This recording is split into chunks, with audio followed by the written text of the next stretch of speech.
Clara had always thought grief would arrive loudly. She had imagined it as something dramatic. A scream in the middle of the night. A hand over the mouth. A room collapsing around her. But when Ben died, grief came quietly. It came in the empty space beside his name on her phone. It came in the cup she still put out by mistake when she made tea. It came at 8 o'clock each Thursday evening, when the house waited for a call that would never come. For 3 months, Clara kept her brother's number pinned to the top of her messages.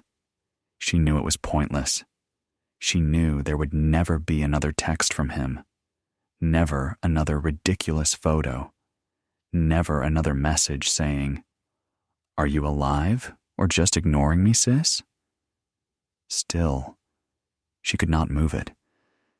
Ben had been her brother, but that had never quite been enough of a word for what he was.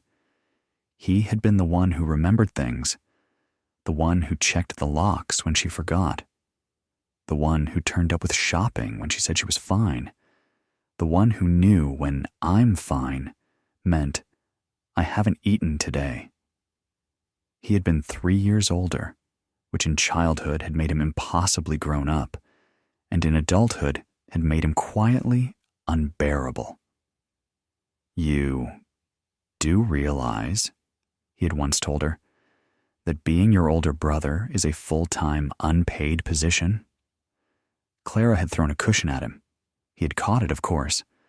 Looking back, Clara realized he had spent most of his life catching things before they broke. Ben's house looked less like somewhere people lived and more like somewhere computers went to retire. Circuit boards covered one end of the dining table. 3 monitors glowed in the corner. Tiny screwdrivers, wires, and mysterious electronic parts seemed to have spread into every room. Clara picked her way through the chaos and shook her head. "One day," she said, "I'm going to come in here and find a robot making your tea." Without looking up from the computer he was working on, Ben smiled. "That's next year's project. I pity the poor thing.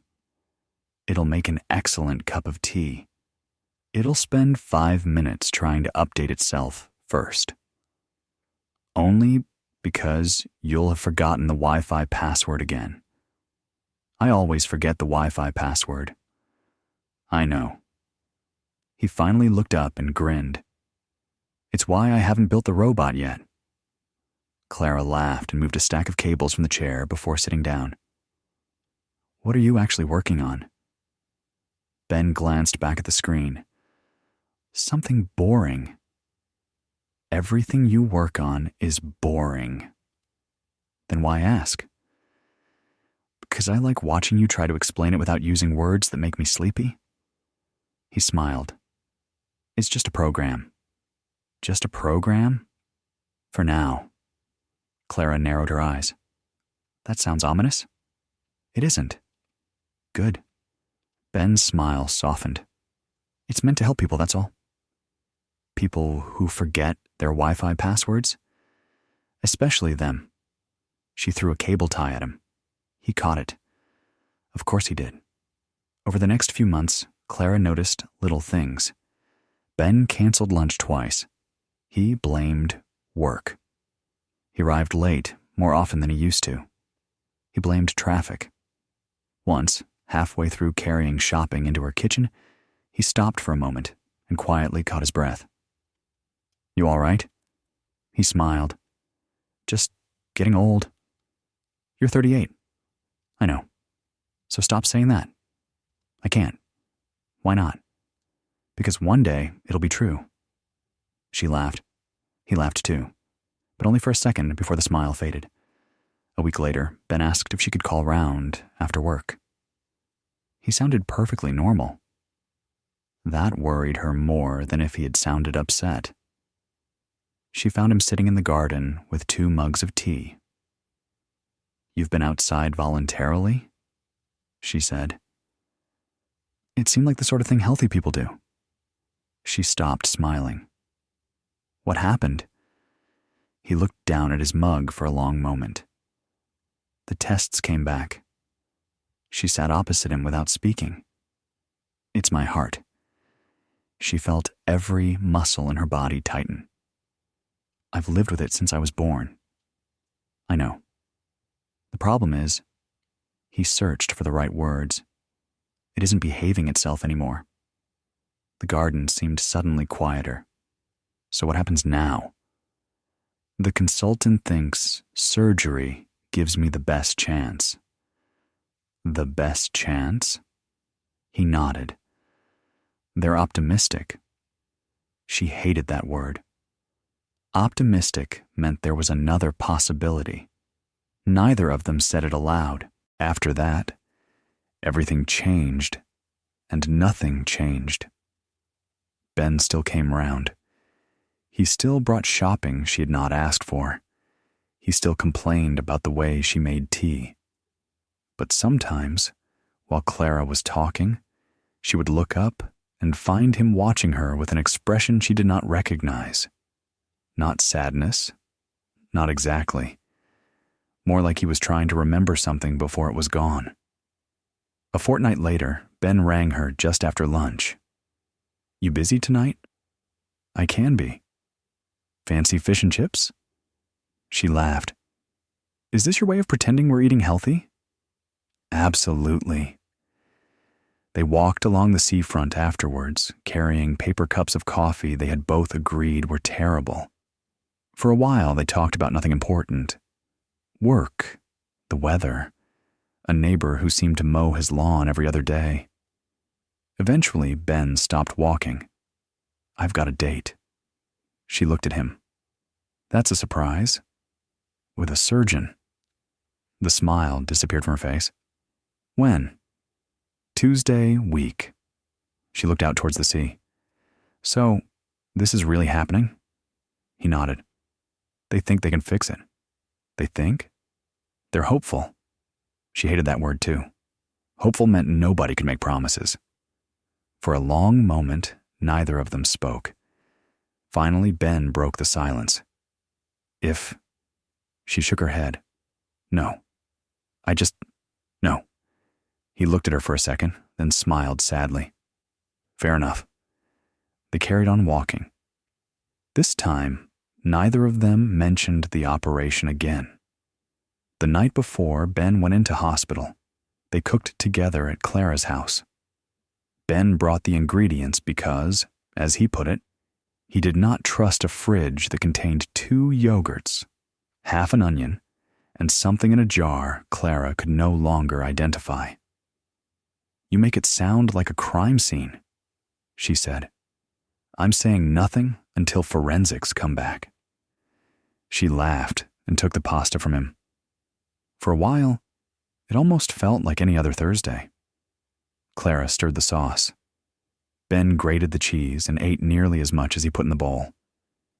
I can see you, she said. No, you can't. Ben, I'm checking the quality. You've checked half of it. I'm thorough. She turned back to the saucepan, smiling despite herself. A moment later, she noticed he'd gone quiet. What? Ben looked up. What? You were smiling. I was thinking. That usually ends badly. He laughed. After all this is over, I've got something to show you. She glanced at him. What? Not telling. Why not? Because if I tell you now, you'll ask questions. I will. I know. You're impossible. Frequently. She threw the tea towel at him. He caught it. Of course he did. Tuesday arrived gray and damp. Neither of them mentioned the weather. Neither of them mentioned the operation. They drove to the hospital, listening to a radio presenter talking cheerfully about traffic and weekend plans.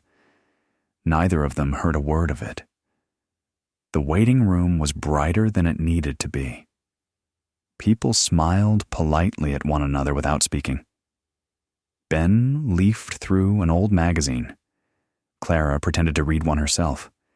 Every few minutes she looked up, only to find Ben already looking at her. "What?" she asked. "I'm just checking." "Checking what?" "That you're here." She reached across and nudged his arm. "I'm here." He smiled. "I know." A nurse appeared in the doorway. "Ben Harper?" He stood. For a second he looked at Clara. She stood too. Neither of them knew quite what to say. So they hugged. Not tightly. Not for long. Just long enough. "See you later, sis," he said. She tried to smile. "You'd better. You're still my lift home." He laughed. "I hadn't forgotten." He picked up his overnight bag and followed the nurse. The double doors closed behind him. Clara sat back down. Ben's magazine was still lying on the chair beside her. She picked it up and held it on her lap. She would not allow herself to imagine any ending except the one where Ben came home. At 2:17 the following morning, her phone rang. She stared at the screen for a long time before answering. She already knew. 3 months passed. Years earlier, when their parents had been killed in a car accident, Clara had disappeared for almost 3 years. She had stopped answering the phone, stopped opening the curtains, stopped cooking, stopped being interested in tomorrow. It had taken Ben almost as long to help her find her way back. Slowly, the world was becoming smaller again. This time, Ben was not there to help. The washing basket overflowed. Letters lay unopened on the hall table. The milk in the fridge had gone sour because she had forgotten it was there. Some evenings she realized she had not spoken a single word since finishing work. Clara worked from home, which made hiding easier. There were emails to answer, files to send, video meetings where she could smile at the right moments and say very little. Nobody saw the unopened curtains. Nobody saw the untouched plates. Nobody saw her sitting in the same chair long after the working day had ended. On Saturdays, she stayed in her pajamas until late afternoon. She told herself she was resting. Deep down, she knew she was hiding. Ben's coat still hung on the hook by the front door. His favorite mug still stood in the kitchen cupboard. His number was still pinned to the top of her phone. Every Thursday evening at 8 o'clock, she found herself looking at the screen, waiting for a call she knew would never come. One rainy Tuesday evening, while deleting the usual collection of supermarket offers and newsletters, one email made her stop. From Ben Harper. She stared at it. Then she opened it. There were only a few lines. "Hello, sis. If you're reading this, then I never got the chance to show you what I've been working on. Don't panic. Actually, you're probably already panicking. First things first. This isn't me. It never will be. But I built it for you. Open the file. Ben." Clara read the email once, then again.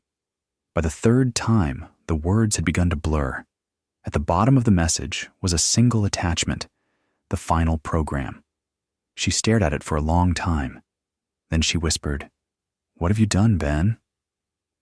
For 2 days, she did not open it. She told herself it was because she was frightened. That was true. But it was not the whole truth. Part of her was afraid it would not work. Another part was afraid it would. On the third evening, she sat at the kitchen table with the laptop open in front of her. Outside, rain tapped softly against the window. Inside, the house waited. Clara clicked the file. For a few seconds, nothing happened. Then the screen went black. White letters appeared in the center. Project Lighthouse. Initializing. A cursor blinked. Then a single sentence appeared. "Hello, Clara." Her hands moved to the keyboard before she decided what to type. "Ben?" The cursor blinked. "No." Clara let out a breath she had not realized she was holding. "Who are you?" "Project Lighthouse, created by Ben Harper." "Are you an AI?" "Yes." "Ben asked me to help you." She stared at the words. "Help me how?" The answer came almost at once. "Eat something." Clara almost laughed, not because it was funny. Because of all the things Ben might have built into his final program, somehow the first instruction was food. She typed, "That's it?" For now. Clara sat back in the chair. The house was silent around her. On the screen, the cursor waited. She thought about closing the laptop. Instead, she stood and walked to the kitchen. The fridge was almost empty. 2 yogurts, half an onion, a jar she could no longer identify. At the back of the freezer, behind a bag of peas, she found a plastic tub with a blue lid. A label was stuck to the top in Ben's handwriting. Emergency soup. For the first time in 3 months, Clara made a sound that was almost a laugh. The soup was not particularly good. It never had been. Ben had insisted it tasted better the second day. Clara had insisted that was impossible. As she carried the empty bowl back to the kitchen, she caught herself smiling. It disappeared almost as quickly as it had arrived. She walked back into the study. The laptop was still open. The words on the screen had not changed. For now, she sat down. "How did you know I hadn't eaten?" The reply appeared. "Ben thought you might forget." Clara stared at the sentence. Not Ben knew. Not I knew. Just, Ben thought you might forget. It sounded exactly like him. She closed the laptop. Not because she was frightened, because she suddenly missed him too much. The next evening, Clara opened the laptop again. For a few seconds, the screen remained blank. Then the words appeared. "Welcome back, Clara." She sat with her fingers resting on the keyboard. "What now?" The cursor blinked. "Tomorrow morning, leave the house at 10:17. A second line appeared beneath it. "Take the park route." Clara frowned. Why? No reply. She waited. Still nothing. That's not an answer. The cursor blinked once, then vanished. Clara sat back in the chair. For the first time since opening Project Lighthouse, she felt something other than grief. She felt irritated, and somehow that was almost worse. At 10 minutes past 10 the next morning, Clara was still in her dressing gown. She had no intention of going anywhere. By 1:15, she was standing in the hallway with her coat half on, telling herself this was ridiculous. At 10:17, she opened the front door. The air outside felt colder than she expected. She took the park route. Nothing happened. No message from Ben. No sign. No hidden meaning waiting on a bench. Just wet leaves underfoot, a dog barking somewhere across the grass, and a mother pushing a pram along the path. Clara walked slowly. At the far end of the park, she sat on a bench and watched the world move around her. For the first time in weeks, she stayed outside long enough to feel the weather on her face. When she got home, the laptop was waiting. The screen lit as she opened it. 21 minutes. A pause. That's a start. Clara stared at the words. Then, very quietly, she said, "Ben, what have you done?" For 2 days, Clara did not open Project Lighthouse. On the third evening, she found herself standing in the study doorway. The laptop sat on the desk, closed and silent. She told herself she was only checking. When she opened it, the screen woke at once. "Hello, Clara." she typed before she could change her mind. What now? The reply came after a few seconds. Send Jess a message. Clara went still. Jess had been her closest friend for years. Since Ben's funeral, there had been missed calls, unread texts, gentle messages that Clara had answered in her head but never on her phone. She typed, "What should I say?" A pause. Then Lighthouse replied, "I'm not ready to talk properly yet, but I'm still here." Clara read the sentence 3 times. Then she copied it, opened Jess's name, and pressed send before she could stop herself. The reply came less than a minute later. "That's enough for today. I'm glad you're still here." Clara covered her mouth with one hand. For the first time in months, the silence in the house did not feel quite so complete. The next message came on Thursday morning. Pottery class tonight, 7:30. Clara stared at it. No. The cursor blinked. Nothing else appeared. At 7 o'clock, she was standing in her bedroom, fully dressed, furious with herself. By 20 past, she was in the car. At 7:30, she walked into a small room above the community center and immediately wanted to leave. Everyone else seemed to know what they were doing. Clara did not. Her first bowl collapsed. Her second looked as though it had been made during an earthquake. By the third, there was clay on her sleeve, her cheek, and somehow in her hair. Then, without meaning to, she laughed. It was small, almost silent, but it was real. On the drive home, she caught herself humming along to the radio. She stopped as soon as she noticed. Back at the house, Lighthouse was waiting. How was Pottery? Clara typed, "I was terrible." A few seconds passed. "Will you go again?" She smiled to herself. Probably not. She looked at the screen for a long moment. Then she pressed backspace. Maybe. No reply came.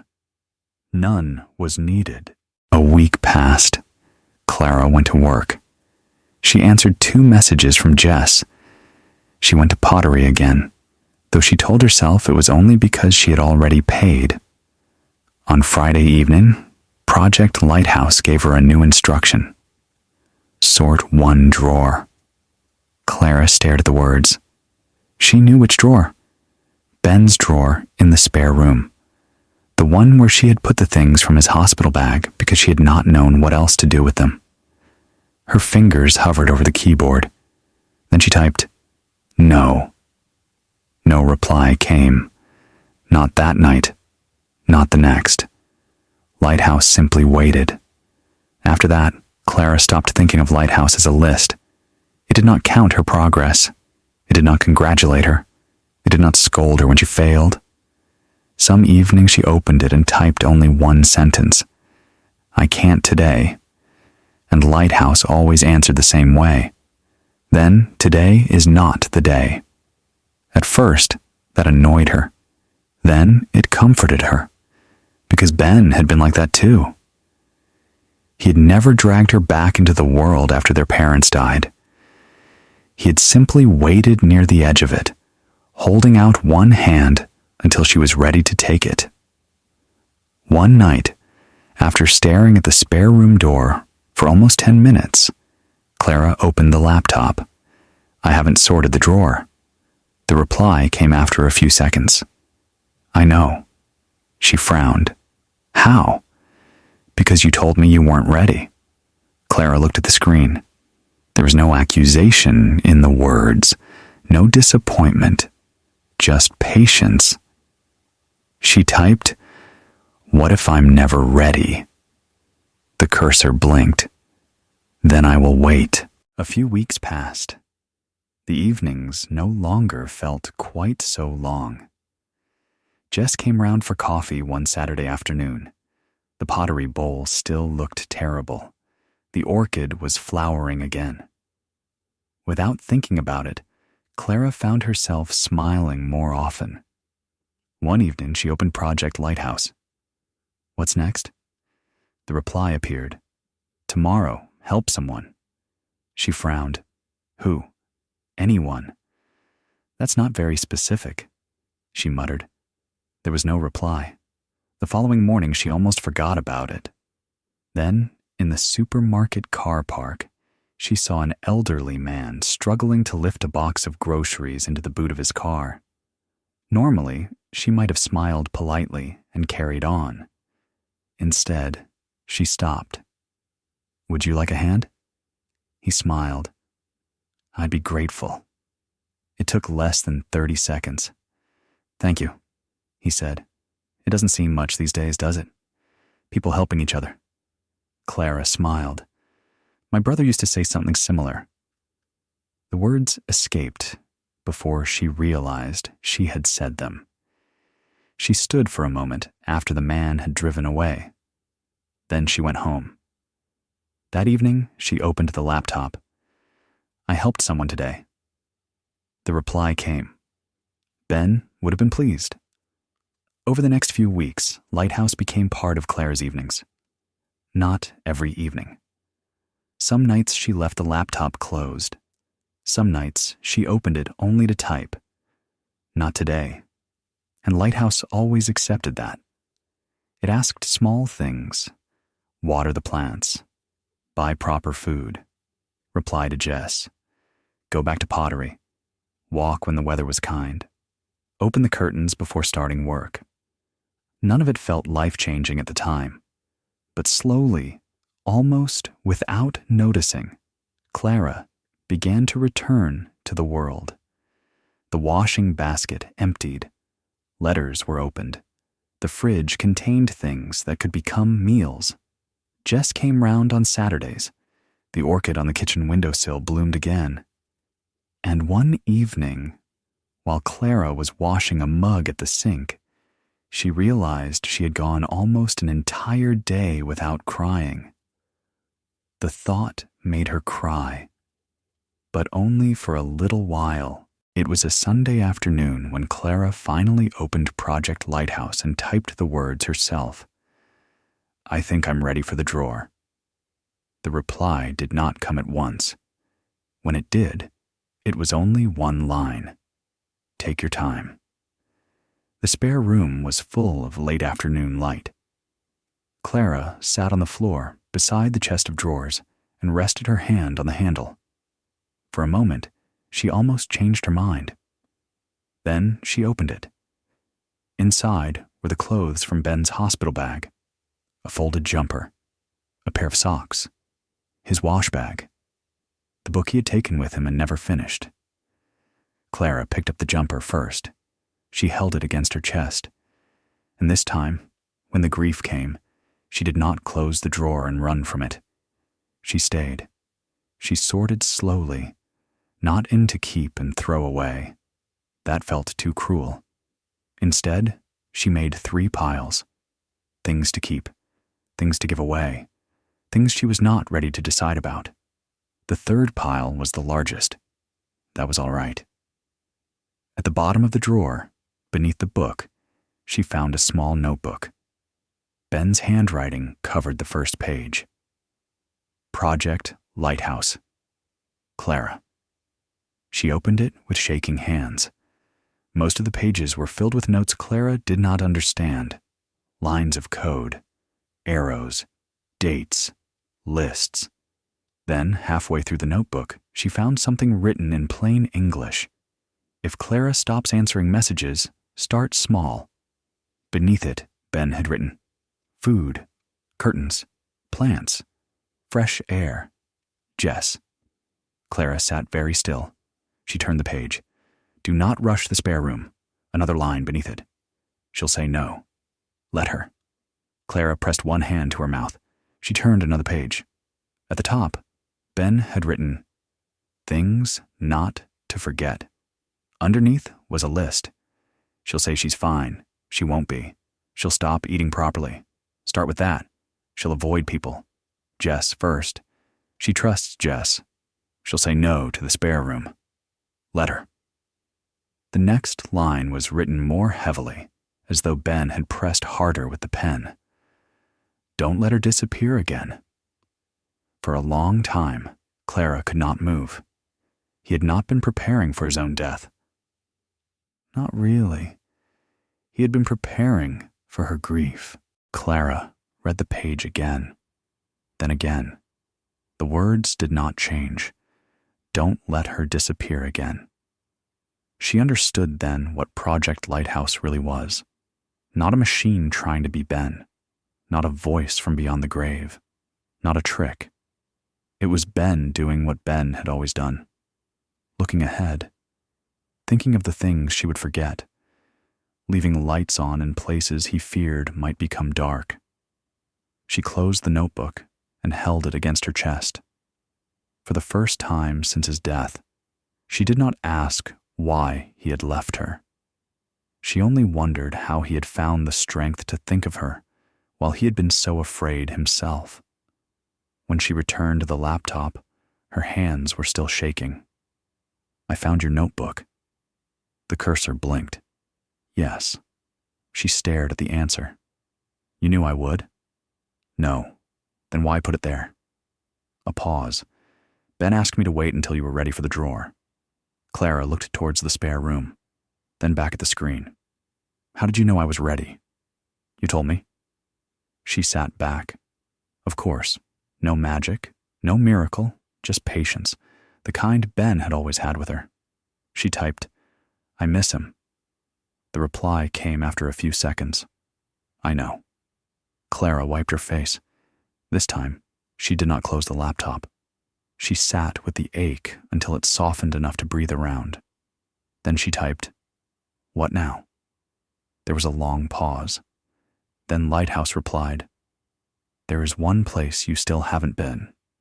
She knew before another word appeared. Ben's house. Her hands moved away from the keyboard. No. No reply came. That was almost worse. 2 days later, Clara found herself driving past Ben's road. She did not turn in. The following week, she did. She parked outside his house with both hands tight around the steering wheel. The curtains were closed. A small pile of post sat behind the glass panel in the door. For 10 minutes, she did nothing. Then she started the engine and drove home. That evening, she opened Lighthouse. I went to the house. A pause. Did you go in? No. Another pause. But you went. Clara looked at the screen. Then she typed, Yes. And for the first time, that felt like enough. The second time Clara went to Ben's house, she got out of the car. She stood on the pavement with the key in her hand. The house looked exactly the same. That was the worst part. As though Ben might open the door, complain that she was late, and ask if she had brought milk. She unlocked the door. For a moment she could not move. The hallway smelled faintly of dust, old coffee and Ben. A pair of shoes sat by the stairs. A coat hung on the banister. Post lay scattered on the mat. Clara stepped inside and closed the door behind her. Hello? She whispered. Then she shook her head at herself. There was no answer. In the kitchen, a mug stood beside the sink. In the living room, a blanket was folded over the back of the sofa. Everything was ordinary. Everything was unbearable. She did not go upstairs. Not that day. But before she left, she walked into Ben's study. 3 monitors sat dark on the desk. Wires trailed everywhere. A half-built robot arm lay beside a screwdriver. Clara stared at it. Then, despite everything, she smiled. You never did teach it to make tea. She sat in Ben's chair. The cushion dipped beneath her exactly as it must have done for him. For a few minutes, she simply sat there. Then she touched the mouse. One of the monitors flickered, then another. The computer woke slowly, humming back to life as though it had only been waiting. A black screen appeared. White letters blinked into place. Project Lighthouse. Clara stopped breathing. A line appeared beneath it. Welcome home, Clara. She stared at the words until her eyes filled. Then she typed, "This isn't home." The cursor blinked. It was Ben's. Clara looked around the room, at the wires, the notes, the unfinished robot arm, the chair she was sitting in. Then, very quietly, she typed, "Yes." A pause. "Are you ready?" Clara closed her eyes. She knew what it meant. Not the drawer this time, not the spare room, the house, Ben's life, all of it. When she opened her eyes, she typed, "Not today." The reply came at once, then "Not today." After that, Clara began going to Ben's house twice a week. At first, she did very little. She opened curtains, collected post, emptied the fridge, threw away milk that should have been thrown away months ago. Each small thing felt enormous. Some days, she sat in a study and said nothing at all. Some days, she opened Project Lighthouse and typed, "I can't do this." And Lighthouse replied, "Then do one thing." So she did. One mug washed, one envelope opened, one cable untangled, one drawer emptied. Slowly, Ben's house stopped feeling like a place where time had ended. It became a house again, a house full of memories, a house that would always hurt, but no longer one she was afraid to enter. On the last Sunday in October, Clara went to Ben's house carrying 3 empty boxes, one for keeping, one for giving away, one for things she still did not know how to decide. The third box was no longer the largest. That surprised her. She worked slowly. Ben's books went to the charity shop he had liked. His old coats went to the shelter collection point. The robot arm stayed on the desk. She could not explain why. Perhaps because it looked like a promise interrupted. By late afternoon, the house was quieter. Not empty. Just different. Clara stood in the study doorway and looked at the room where Ben had built his final program. Then she sat in his chair and opened Project Lighthouse. For a long time, there was only the cursor. Then, Clara typed, "I think I'm done." The reply came after a long pause. "No." Clara frowned. "No? One thing remains." "What?" "Go home." She looked around Ben's study. The 3 monitors, the robot arm, the notebooks, the empty chair opposite. "I am home," she typed. A few seconds passed. "No. Go to your home." Clara looked at the words. For months, she had been trying to keep one foot in Ben's life because she was afraid to return fully to her own. Very slowly, she understood. This house had never been her destination. It had been a place she needed to visit, not a place she was meant to stay. Her eyes filled with tears. Was this always the last instruction? The reply appeared. Yes, Clara locked the front door of Ben's house. For a moment, she rested her hand against the wood. "Thank you," she whispered. She wasn't sure whether she meant the house or Ben. The drive home felt different, not easier, just lighter. When she opened her own front door, the familiar smell of coffee and furniture polish greeted her. The orchid on the kitchen windowsill was covered in flowers. Her crooked pottery bowl still sat proudly beside it. She smiled. It was still terrible. She hoped it always would be. She put the kettle on. Out of habit, she reached for 2 mugs. Her hand stopped. She stood there for a moment, then quietly put one back. Not because she had forgotten Ben, because she no longer expected him to walk through the door. She carried her tea into the study. The laptop was waiting. One unread message. She sat down. For a long moment, she simply looked at it. Then she clicked. The screen changed. Project Lighthouse has completed its task. A second line appeared. Ben asked me to give you this when my task was complete. Another pause. Then the final letter appeared. Hello, sis?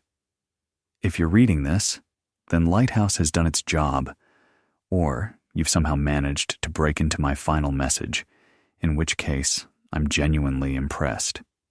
Either way, well done. And yes, I know you hate being told well done.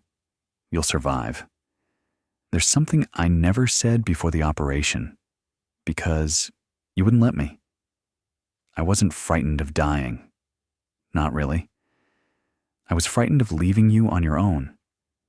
After Mom and Dad, I promised myself I'd never let you disappear like that again. Turns out, I couldn't keep that promise. I wish I had. But seeing as you're reading this, I'm hoping I at least came up with a reasonable plan B. I hope Lighthouse helped a bit. I hope you ate something that wasn't toast. I hope you opened the curtains. I hope you let Jess in, even if you pretended it was only because she was persistent. I hope you kept watering the orchid. And I hope, one day, you laugh without feeling guilty afterwards. That is the bit I wanted most. Not that you forget me. Don't do that. I'd be very offended. Just don't stop living because I'm not there to annoy you. Goodbye, sis. Ben. Clara read the letter twice. Then she closed the laptop. This time, the screen stayed black. She waited. It never lit up again. For a while, she simply sat there. The house was quiet. Not empty, just quiet. Then Clara stood, picked up the watering can, and walked over to the orchid on the windowsill. Its flowers leaned gently towards the light. She smiled. Then she watered it.